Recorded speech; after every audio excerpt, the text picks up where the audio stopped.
This is me Mudita and once again welcome on Mudita IAS warriors. आज हम worksheet 90 करने वाले हैं और ये 24 फरवरी 2021 के लिए आपको दिया गया है। पुनरावृत्ति उत्तक में आज हम पढ़ने वाले हैं जाइलम और फ्लोएम के बारे में। पहले इसको हम थोड़ा सा पढ़ लेंगे और इसके बाद जो क्वेश्चन आंसर है उन्हें हल करने का प्रयास करेंगे।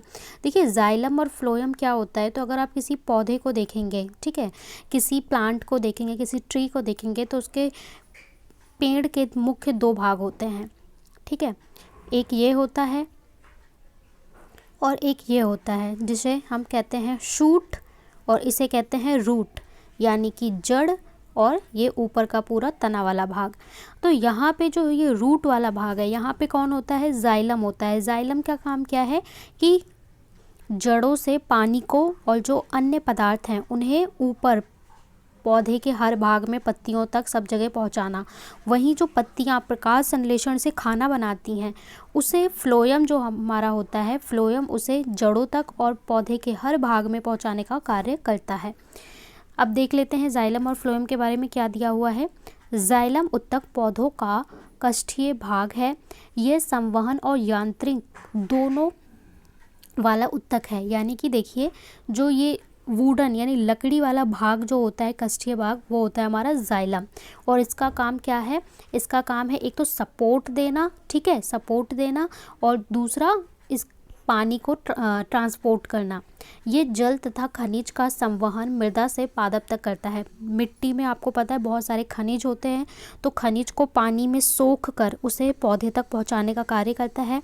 ये 4 तरह की कोशिकाओं से मिलकर बना है। उन कोशिकाओं का नाम क्या है, जाइलम, ट्रैकिड्स, वाहिका यानी कि वेसल्स, ठीक है, जिनसे जैसे हमारी नर्व्स होती हैं वैसे इसमें वेसल्स होती हैं, xylem parenchyma, xylem fibre.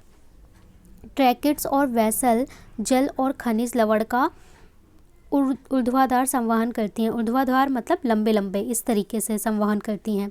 Xylem fibre scalene काइमा से बने होते हैं तथा पादप को दृढ़ता देते हैं, यानी कि पादप को एक स्ट्रक्चर देते हैं, खड़े होने के लिए सपोर्ट देते हैं। जाइलम पैरेन्काइमा भोजन का संगठन करता है तथा पार्श्वीय संवहन में सहायता करता है। पार्श्वीय संवहन मतलब जो हॉरिजॉन्टल यानी ऐसे से साइड से संवहन होता है वो करने में सहायता करता है पानी और अन्य खनिज पदार्थों का। फ्लोएम की बात करें तो फ्लोएम भोजन का स्थानांतर पत्तियों से पादप और अन्य भागों में करता है। जैसा मैंने आपको बताया कि फ्लोएम क्या करता है, खनिज पदार्थों का और अन्य का ट्रांसपोर्ट करने का कार्य करता है। फ्लोएम उत्तक 4 प्रकार की कोशिकाओं से मिलकर बना होता है हमारा। इनका नाम क्या है वो देख लेते हैं। चालनी नलिका, साथ इसके अलावा फ्लोएम पैरेन्काइमा, फ्लोएम रेशे, ये इसकी 4 तरह की कोशिकाएं होती हैं। चालनी नलिका छिद्रित भित्ति वाली नालिकार होती है और प्रत्येक चलनी नालिका के 7 कोशिकाएं होती हैं, ठीक है, जिसमें केंद्रक और कोशिकांग है। पैरेन्काइमा रेशा को छोड़कर फ्लोएम के अन्य सभी कैसे होते हैं, जीवित होते हैं। तो इसमें 4 भाग होते हैं। तो जो रेशे हैं वो कैसे होते हैं, मृत होते हैं। बाकी सारे जो 3 प्रकार की कोशिकाएं हैं वो जीवित होती हैं। तो अगर आपसे पूछे कि मृत कौन से होते हैं, तो ये पैरेन्काइमा रेशे होते हैं फ्लोएम में जो मृत होते हैं। अब देखिए आपको जो प्रश्न दिए गए हैं, यहाँ पे 3 प्रश्न जो दिए गए हैं वो कैसे हैं, इनके आपको उत्तर देना है। 4 और 5 अभिकथन और कारण वाले प्रश्न उत्तर हैं, ठीक है।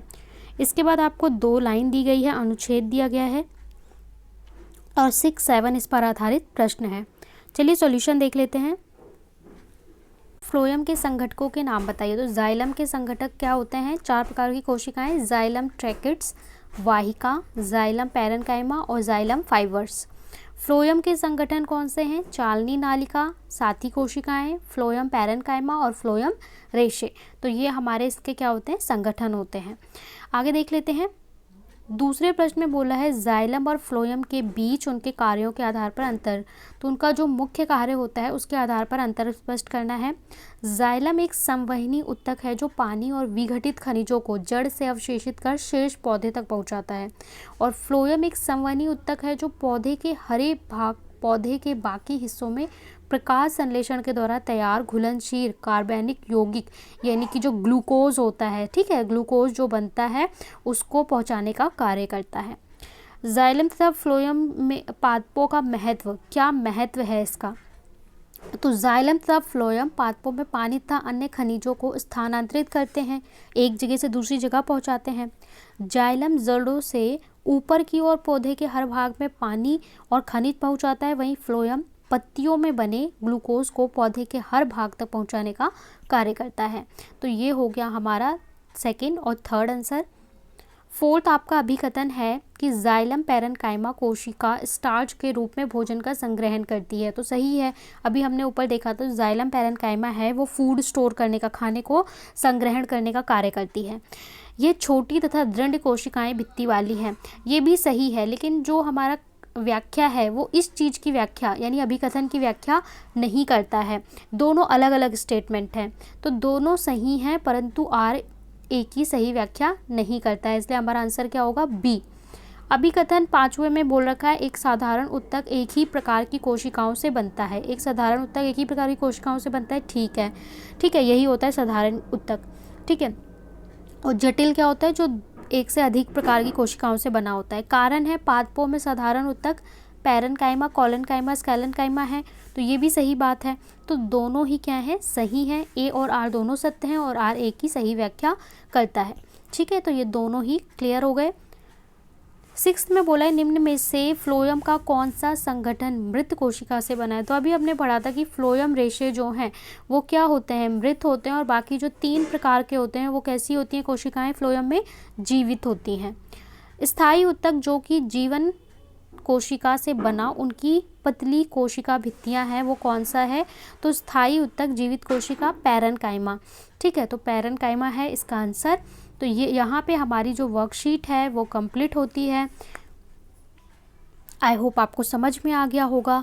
आप सबको क्वेश्चन का आंसर करना है कि आप में से कितने स्टूडेंट्स हैं जो ट्यूशन्स पढ़ते हैं, और ट्यूशन्स पढ़ते हैं तो 1 सब्जेक्ट की, 2 सब्जेक्ट की या 3 सब्जेक्ट की ट्यूशन पढ़ते हैं, और आपके एरिया में आपकी कितनी फ़ी चार्ज की जाती है, ठीक है, ये आपको कमेंट में बताना है।